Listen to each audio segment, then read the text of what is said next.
akka hadhaa wajjin hojjennu viidiyoo kana fakkaatudha jechuudha.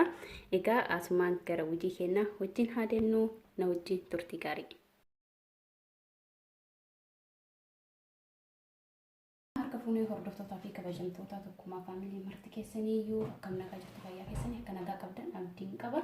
Egaa hadhallee viidiyoo tokkoon walitti deebinee jira. Kaadha wajjin ilaallu dhugaatii bassoorraa hojjenna. Viidiyoo kana garuu kanaan dura hojjedhee jira. Isas haala biraatiin hojjedhee ammallee. Egaa akkuma asitti argitan muuzii sadii qopheeffadhee jira. Itti aansuudhaan asitti tamira namni hin beekne jiru. Tamira afurii fi isa almond jedhamu kana qopheeffadhee jira. Kana namni hin beekne jiru. Oromiffaan maal akka ta'e hin beeku. Innis zarii isa zarii kanneeniiti jechuudha. Maqaa isaallee guutuu beeku baay'ee afaan biraatiinis hin beeku. Afaan nuti jiraannu kanaan baay'ee hoo isinitti ilmillee hime yaa waan isinii galu miti waan ta'eef egaa isaan kanneen qopheeffadhee jira. Isa almandii kana jechuudha. Hoo kan akkanaa hin arganne isuma kana bishaan keessa zaftanii yookiin bishaan keessatti gootanii ofii isaatiiyyuu hin quncaa jechuudha. Yeroo bishaan keessa gootanii dhiiftanii achi kaatanii yoo quncistan jechuudha. Egaa amma gara hojii keenyaatti deemna. Asitti akkuma argitan itti daakkadhuudha. Asitti muuzii sadaniitti godha.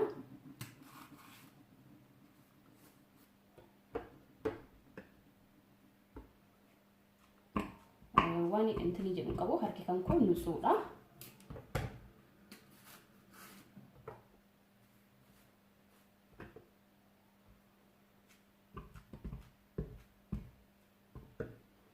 Yeroo muuzii sadanuu kan itti buufadhe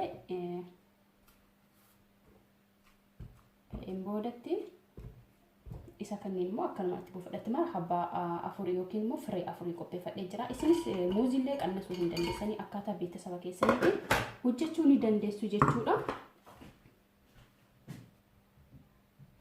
Egaa itti aansuudhaan aannan qopheeffadhee jira. Aannan itti buufadha.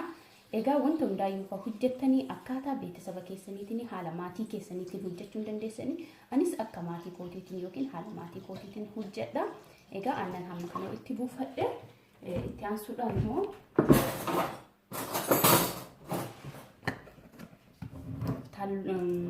bassoo kan kootti buufadhe jechuudha.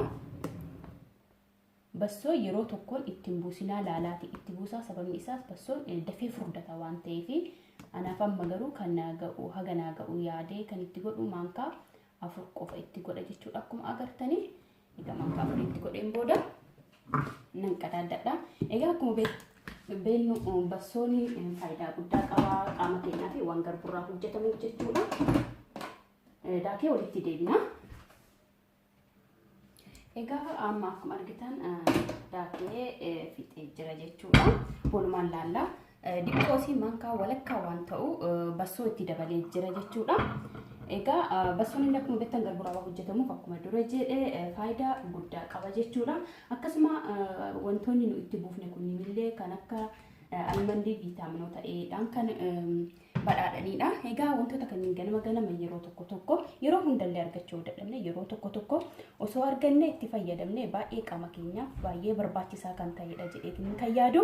Egaa akkasuma wantoota qaama keenyaaf faayidaa qaban yeroo ganama hirribaa kaanu akka dadhabbiin qaama keenya irratti illee nutti hin dhagahamne akka gammachuu tokkoon ganama yeroo hirribaa kaanu guyyaa guutuu gammachuudhaan dabarsinu dadhabbii qaama keenyaa akka fudhee deemu wanta faayidaa qaban ganama xiqqoollee haa taatu osoo argannee nyaanne akka kootitti baay'ee barbaachisaadha jedheetiin kan yaadu.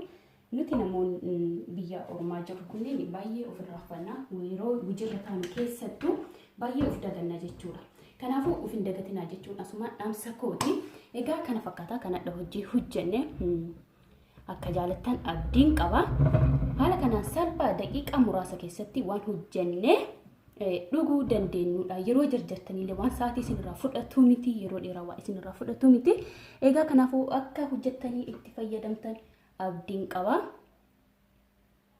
Kana fakkaata. Kolbattillee isinii mul'ata jedhee yaada.